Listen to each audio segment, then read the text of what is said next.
Hello everyone. I have a few updates to brief you on. We are moving forward with organizational changes to fill vacant positions within the Operations Division. With Captain Allen transitioning into the Training Officer's position, Lieutenant Jason Coker will be the acting shift commander on C Shift. Additionally, Fire Medic Jamie Bridgman will be the acting lieutenant on C Shift Station 5, as well as Fire Medic Cliff Crawford, who will be the acting lieutenant on B Shift at Station 8. We are working diligently to fill the vacancies and will be modifying our internal hiring process along with our promotional processes, expanding the scope to include all personnel. This means that moving forward, all internal vacancies and promotional processes will be open to full-time, part-time, and volunteer personnel to create a list of qualified candidates. If the internal search does not produce an adequate pool of qualified candidates, then we will move forward with an external process. We want to make sure that volunteers in our system that are dedicated to the mission of the organization are equally afforded the same opportunities as other staff. Qualified personnel interested in the position will need to submit a letter of intent along with a resume to be considered by the deadlines indicated on the job postings.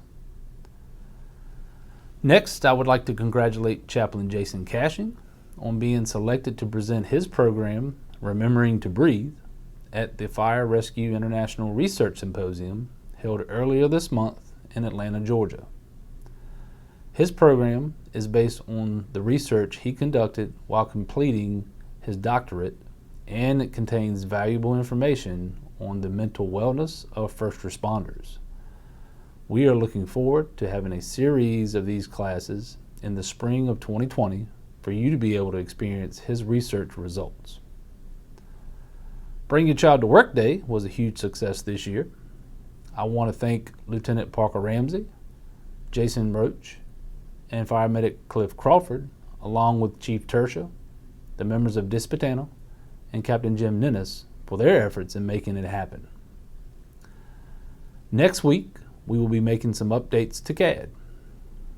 These updates will resolve the several issues we've been experiencing, such as adding Engine 7 to incidents in its designated service area along with the appropriate company. We will also be adding Company 6 to CAD to be dispatched when Quint 3 is out of service or when Medic 6 is committed to another incident. And we will be fixing the dual function cross-staffing protocol to minimize radio traffic by not having to mark multiple units in and out of service and adding additional units when marking a dual function unit en route. On August 23rd and 30th, the Apparatus Replacement Committee will be meeting with Atlantic Emergency Solutions to review the specs of the units to be replaced. We are hopeful that the group will be wrapping up their recommendations soon so that we can move forward with the next round of replacements. Some of you may know that Tree Time Adventures recently opened to the public. Personnel are working with the owner to improve the map they have and identify key extrication points within the course. We are also coordinating a drill with the Crater Tech Rescue team to interact with the park staff and run various rescue scenarios. The Fire and EMS Advisory Board recently met to approve updated SOPs. They also reviewed accountability board types and an arrival matrix that can be used as a guide for training our personnel on what is to be expected from them when arriving on specific units to structure fires.